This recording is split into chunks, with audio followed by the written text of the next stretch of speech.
구독자의 취향에 따라 재생 속도를 변경하시면 더 유용하게 동영상을 시청하실 수 있습니다. 창세기 9장. 창세기 9장의 주요 맥락은 다음과 같다. 하나님의 복과 새로운 명령. 노아 언약과 무지개. 노아와 그의 아들들. 핵심 주제. 1. 하나님의 복과 새로운 명령. 창세기 9장 1절부터 7절. 하나님께서 노아와 그의 아들들에게 복을 주시며 그들에게 이르시되 다산하고 번성하여 땅을 채우라. 땅의 모든 짐승과 공중의 모든 날짐승과 땅 위에서 움직이는 모든 것과 바다의 모든 물고기가 너희를 두려워하고 너희를 무서워하리니 내가 그것들을 너희 손에 넘겨주었노라. 살아서 움직이는 모든 것은 너희에게 먹을 것이 될 것이요 푸른 채소와 같이 내가 모든 것을 너희에게 주었노라. 그러나 너희는 고기를 그것의 생명과 함께 곧 그것의 피와 함께 먹지 말지니라. 내가 반드시 너희 생명에 너희 피를 요구하리니 모든 짐승의 손에서 그것을 요구할 것이요 사람의 손에서 곧 각 사람의 형제의 손에서 사람의 생명을 요구하리라. 누구든지 사람의 피를 흘리는 자는 사람에 의해 자기 피를 흘리리니 이는 하나님이 자신의 형상으로 사람을 만들었기 때문이니라. 너희는 다산하고 번성하며 땅에서 풍성히 내고 그 안에서 번성하라 하시니라. 하나님께서 노아와 그의 아들들에게 땅을 채우고 다스리라는 복과 명령을 주신다. 인간의 생명은 하나님께 속하며 피를 흘리는 자에게는 심판이 있을 것을 선언하신다. 아담에게 주셨던 명령, 창세기 1장 28절의 말씀이 노아와 그의 가족에게 반복되며 새로운 시작의 의미를 강조한다. 피를 흘리지 말라는 명령은 생명이 하나님의 소유임을 상기시킨다. 인간의 생명과 통치 권한은 하나님께 속한 것이기 때문이다. 피를 흘리지 말라는 명령은 사람을 죽이지 말라는 명령이다. 그러나 성경 역사 속에서 전쟁을 통하여 많은 사람들이 죽는 경우가 있고 심지어 사무엘상 15장 3절에서는 어린이와 짐승까지도 죽이라고 하신 적이 있다. 지금 가서 아말렉을 쳐서 그들이 가진 모든 것을 진멸하고 남기지 말며 남자와 여자와 어린 아기와 젖먹이와 소와 양과 낙타와 나귀를 죽이라 하매. 이제 우리는 창세기 9장 6절에 피를 흘리지 말라는 명령을 숙고해 봐야 할 필요가 있다. 현대에 이르러 사형제도에 대하여 관점이 많이 바뀌어졌고 사형을 반대하는 사회적 여론이 높아지고 있으므로 성경적 가치관의 정립이 필요할 것이다. 하나님은 피를 단순히 혈관을 통하는 중요한 기능으로 보는 것이 아니라 생명 자체와 연결된 소중한 본질로 보신다. 의학적으로도 피는 곧 생명으로 연결된다. 피를 흘리게 하지 말라는 말씀은 본질적으로 인간 생명의 고귀함과 살인의 중대성을 강조하는 원칙이며 그리스도인 개개인인 하나님 앞에서 자신이 지켜야 할 엄격한 율법으로 받아들여야 한다. 그러므로 인간의 인권적 차원에서 사형의 문제를 다룰 것이 아니라 생명의 근원이 하나님이라는 가치관으로 접근하여야 할 것이다. 살인과 관련되는 성경적 사실을 몇 가지 추가하고자 한다. 다윗은 사울의 생명에 대하여 자신이 처리할 문제가 아니라 하나님의 주권 아래 있다는 믿음을 갖고 있었으므로 하나님께 모든 것을 맡기셨다는 사실을 기억하여야 한다. 로마서 12장 19절에는 원수를 스스로 갚지 말고 하나님께 맡겨라 라고 기록되어 있다. 원수 갚는 것도 하나님께 일임하라고 하는데 생명이야 더 언급할 이유가 없을 것이다. 로마서 12장 19절 극진히 사랑하는 자들아 너희 스스로 원수를 갚지 말고 도리어 진노하심에 맡기라 기록된 바 원수 갚는 일은 내 것이니 내가 갚으리라 주가 말하노라 하였느니라.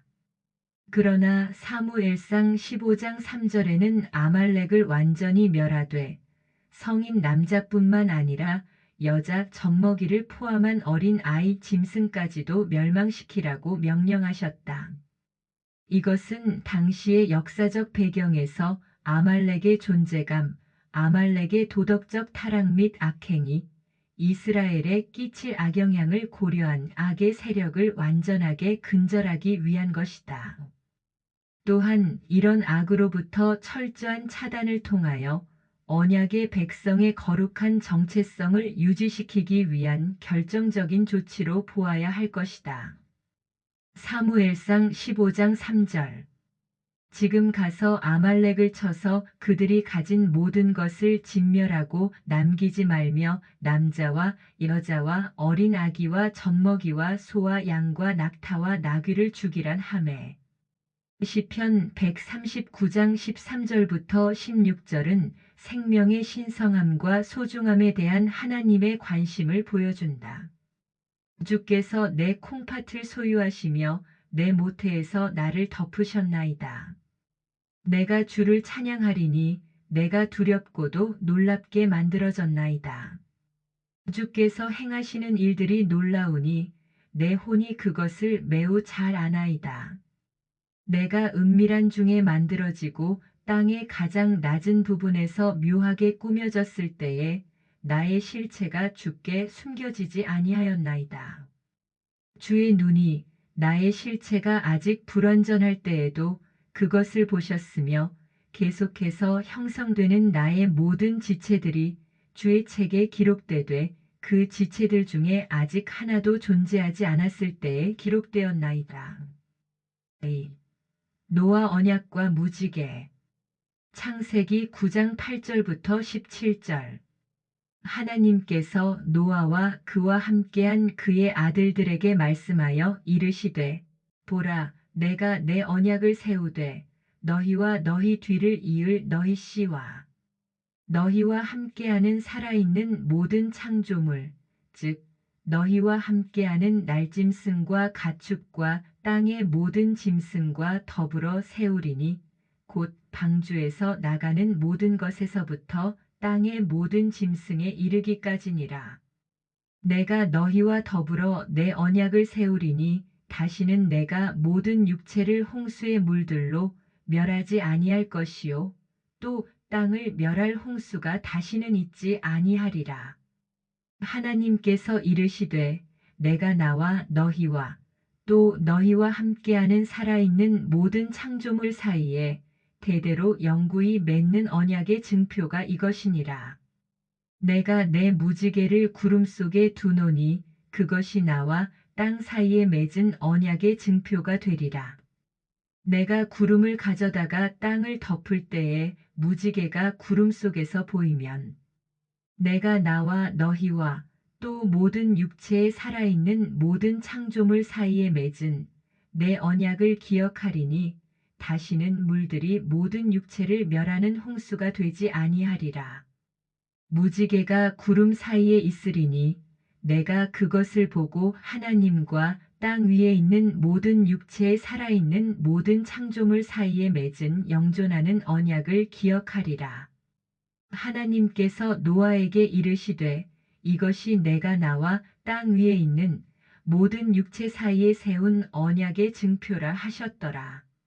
하나님께서 노아와 그의 후손 모든 생물과 언약을 맺으시며 다시는 홍수로 땅을 멸하지 않겠다고 약속하신다. 무지개가 그 언약의 표로 주어진다. 무지개 언약은 하나님의 자비와 은혜를 상징하며 심판이 아닌 구원의 약속을 표현한다. 이 언약은 인간뿐만 아니라 모든 생물과도 맺어진 보편적 언약이다. 무지개는 하나님의 신실하심과 언약의 상징적 약속을 무지개라는 표징과 하나님의 영광을 나타낸다.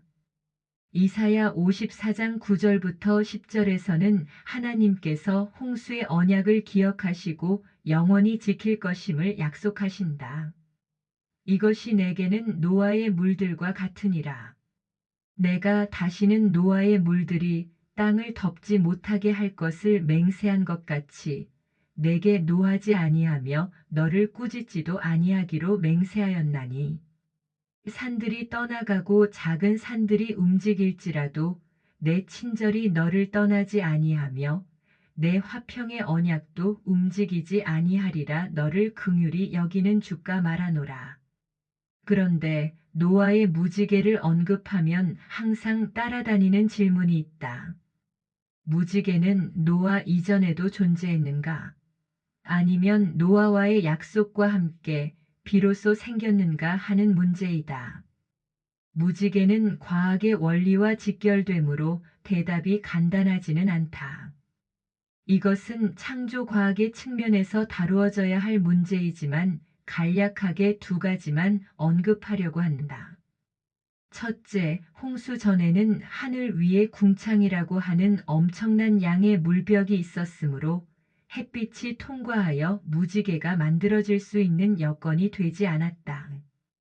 홍수 이후에는 궁창의 물이 모두 땅으로 쏟아졌고 또 수증기가 발생되어 공중으로 올라갔으므로 무지개가 생길 수 있는 과학적 여건이 만들어졌다.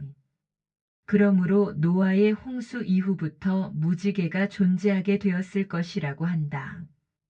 이런 근거로 하나님께서는 홍수 이후에 생겨난 무지개를 언약의 도구로 사용하셨다는 주장이 있다.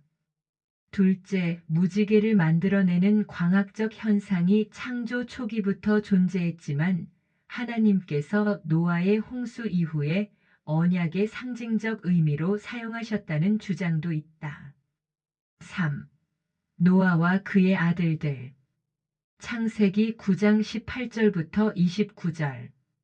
방주에서 나간 노아의 아들들은 셈과 함과 야벳이며 함은 가나안의 아버지더라. 이들은 노아의 세 아들인데 그들로부터 난 자들이 온 땅에 퍼지니라. 노아가 농부가 되기 시작하여 포도원을 세우고 포도주를 마신 뒤 취하여 자기 장막 안에서 벌거벗은 채 있었더니 가나안의 아버지 함이 자기 아버지의 벌거벗은 것을 보고 밖에 있던 자기의 두 형제에게 고하매 셈과 야벳이 옷을 취하여 자기들의 어깨에 올려놓고 뒷걸음쳐 들어가 자기들의 아버지의 벌거벗은 것을 덮었더라. 그들의 얼굴이 뒤를 향하였으므로 그들이 자기들의 아버지의 벌거벗은 것을 보지 아니하였더라. 노아가 포도주에서 깨어나 자기의 작은 아들이 자기에게 행한 일을 알고 이르되 가나안은 저주를 받을 것이요 그의 형제들에게 종들의 종이 될 것이니라 하고 또 이르되 주 곧 셈의 하나님을 찬송하리로다. 가나안은 그의 종이 될 것이요 하나님께서 야벳을 크게 만드시리니 그가 셈의 장막들에 거하며 가나안은 그의 종이 될 것이니라 하였더라. 홍수 이후에 노아가 350년을 사니라. 노아의 전 생애가 950년이었으며 그가 죽으니라. 노아의 아들들인 셈, 함, 야벳이 땅을 채운다. 함이 아버지의 벌거벗음을 보고 조롱하며 셈과 야벳은 이를 덮는다. 노아는 함의 아들 가나안을 저주하고 셈과 야벳을 축복한다. 홍수 이후에도 인간의 죄악은 계속되는데 하나님의 형상이 훼손된 인간이 죄에 대하여 연약한 모습을 보여준다. 함은 아버지의 수치를 다른 형제들에 알렸고 셈과 야벳의 행동은 아버지의 수치를 덮고 가려주는 모습을 보여준다. 현대에 사는 그리스도인들의 인간관계를 어떻게 해야 하는지를 잘 보여준다. 그 결과 셈과 야벳은 축복을 받고 가나안은 저주를 받게 된다. 우리가 여기에서 노아의 권위에 대하여 명심해야 할 것이 있다. 노아는 단순한 한 가장이 아니며 하나님으로부터 하나님의 권위를 받았다. 아브라함과 모세도 하나님의 권위를 받은 것을 기억해야 한다. 함이 노아의 수치를 퍼뜨린 것은 하나님께 도전한 것이라고 봐야 할 것이다. 가나안에 대한 저주는 후일 이스라엘이 출애굽 후의 가나안 정복을 통한 구속사적 흐름과 연결된다. 아버지의 수치를 형제들에게 퍼뜨린 함, 그리고 함의 자손들이 후에 가나안에서 살면서 하나님의 용서받지 못할 죄를 지음으로 출애굽한 이스라엘이 가나안을 정복하게 된다. 그런데 함이 잘못한 일인데 함의 자식인 가나안을 저주한 것에 대한 의문을 가질 수 있을 것이다. 누구든지 죄를 지으면 그리고 그 죄를 회개하지 않으면 하나님의 징벌이 당대에서 끝나지 않고 후손들에게 이어진다는 것을 명심해야 한다. 또한 축복도 마찬가지로 후손들에게 이어진다.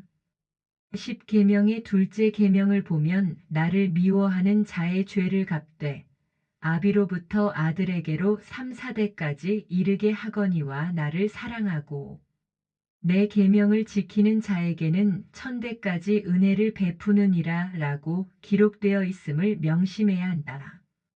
갈라디아서 6장 1절부터 2절에서는 다른 사람이 잘못에 빠지면 온유한 영으로 회복시키고 자신도 시험에 들지 않도록 하라고 가르친다. 형제들아, 만일 어떤 사람이 잘못에 빠지거든 영적인 너희는 온유의 영으로 그러한 자를 회복시키고 내 자신을 살펴보아 너도 시험에 들지 않게 하라. 너희는 서로 남의 짐들을 지라. 그리하여 그리스도의 법을 성취하라. 창세기 9장의 핵심 주제는 하나님의 언약과 축복, 그리고 다시는 물로 세상을 멸하지 않겠다는 약속이다.